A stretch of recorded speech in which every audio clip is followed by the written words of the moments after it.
მიზეზი, რომლის გამოც გვწამს, რომ ქრისტიანობა ჭეშმარიტია, გახლავთ ის, რომ ქვემოთ ჩამოთვლილ 4 კითხვაზე შეგვიძლია დადებითი პასუხი გავცეთ.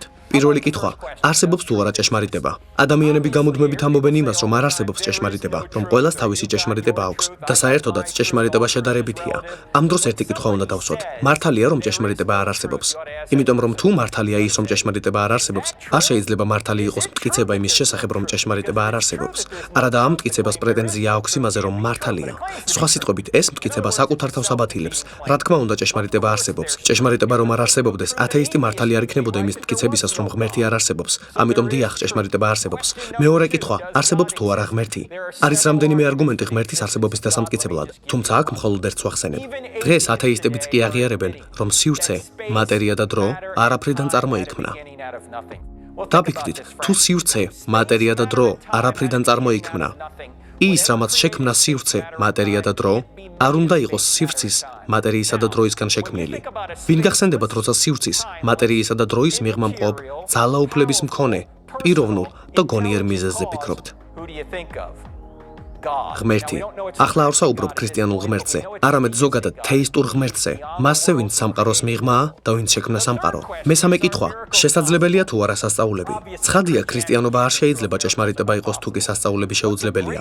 მაგრამ ბიბლიის ყველაზე დიდი სასწაული უკვე მოხდა და ჩვენ ამის მეცნიერული საბუთი გვაქვს. რა არის ეს სასწაული? სამყაროს შექმნა არაფრიდან.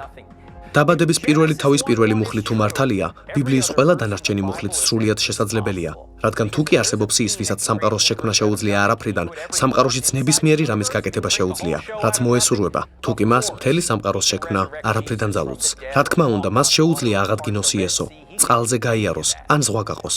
ბოლო, მეოთხე კითხვა, რომელსაც ქრისტიანულ ღმერთთან მივყავართ. საკმარისად სანდოა თუ არა ახალი აღთქმა იმის საჩვენებლად, რომ იესო მკვდრეთით აღდგა? მიზეზი, რის გამოც გვჯერა ქრისტიანობის, არის აღდგომა. ახლა ერთი კითხვა მინდა დაგისვათ. რატომ იყო ახალი აღთქმის ყველა ავტორი ებრაელი, გარდა ლუკასი? რატომ გამოიგონებდნენ ამბავს აღმდგარი იესოს შესახებ? რატომ იტყოდნენ, რომ კაცი, რომელიც ღმერთად აცხადებდა თავს, მკვდრეთით აღდგა? თუ კი ეს არ მომხდარა, მათი აზრით ხომ ღვთისგმობა იყო ის, რომ ადამიანს თავი ღმერთად გამოეცხადებინა? რატომ გამოიგონებდნენ აღმდგარი იესოს? ისინი ისედაც ფიქრობდნენ, რომ ღვთის რჩეულიერი იყვნენ.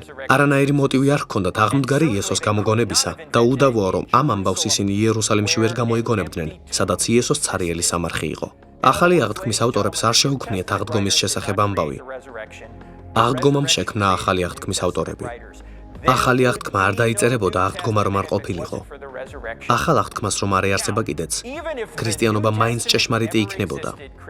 იმიტომ რომ ქრისტიანობა ემყარება აღდგომას. აცნობიერებთ, რომ ახალი აღთქმის დაწერამდე უკვე რამდენიმე ათასი ქრისტიანი არსებობდა. რატომ? აღდგომის გამო. უფრო მეტი რწმენა გჭირდებათ იმისთვის, რომ ირწმუნოთ, რომ ეს არ მომხდარა, ვიდრე იმისათვის, რომ დაიჯეროთ, რომ ეს მოხდა. და თუ ღმერთი არსებობს და ის არსებობს და შეუძლია სამყაროს არაფრიდან შექმნა, მას ნამდვილად ძალუძს იესოს აღდგენა მკვდრეთით. სწორედ ამიტომ გვჯერა ქრისტიანობის.